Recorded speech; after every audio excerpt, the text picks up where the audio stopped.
नमस्कार. आज आपण 8व्या श्लोकाचा अर्थ जाणून घेणार आहोत.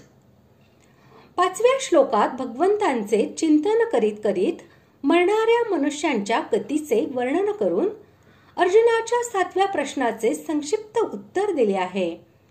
आता त्याच प्रश्नाचे उत्तर विस्ताराने देण्यासाठी अभ्यास योगाने मनाला वश करून भगवंतांच्या अधियज्ञ रूपाचे म्हणजे सगुण निराकार अशा दिव्य अव्यक्त रूपाचे चिंतन करणाऱ्या योग्यांच्या अंतकालीन गतीचे 3 श्लोकांमध्ये भगवंत वर्णन करतात.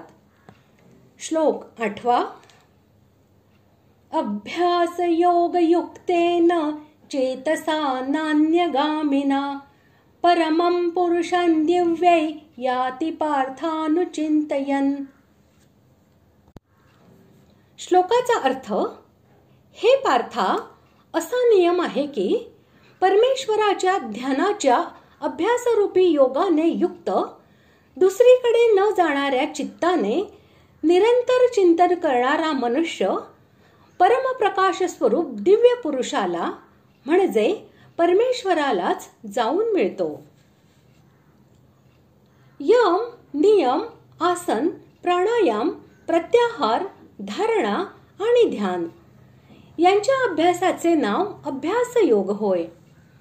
अशा अभ्यास योगामुळे जे चित्त व्यवस्थितपणे स्वाधीन होऊन निरंतर अभ्यासामध्येच लागून राहते त्याला अभ्यास योग युक्त असे म्हणतात.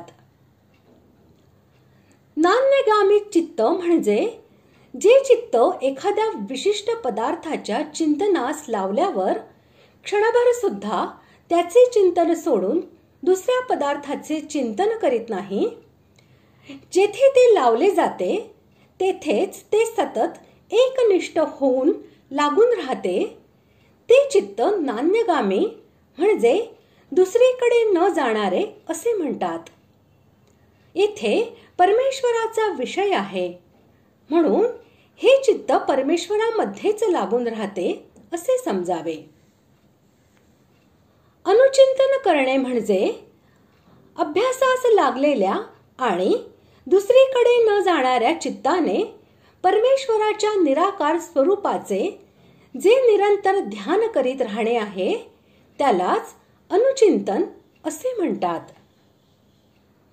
या अध्यायातील 4थ्या श्लोकामध्ये ज्याला अधियज्ञ असे म्हटले आहे आणि 22व्या श्लोकात ज्याला परमपुरुष असे म्हटले आहे, अशा भगवंताच्या त्या सृष्टी, स्थिती व संहार करणाऱ्या सगुण निराकार, सर्वव्यापी, अव्यक्त अशा ज्ञान स्वरूपाला येथे दिव्य परमपुरुष असे म्हटले आहे. त्याचे चिंतन करीत करीत ते यथार्थपणे जाणून त्याच्याशी तद्रूप होऊन जाणे म्हणजेच ते प्राप्त करून घेणे होय.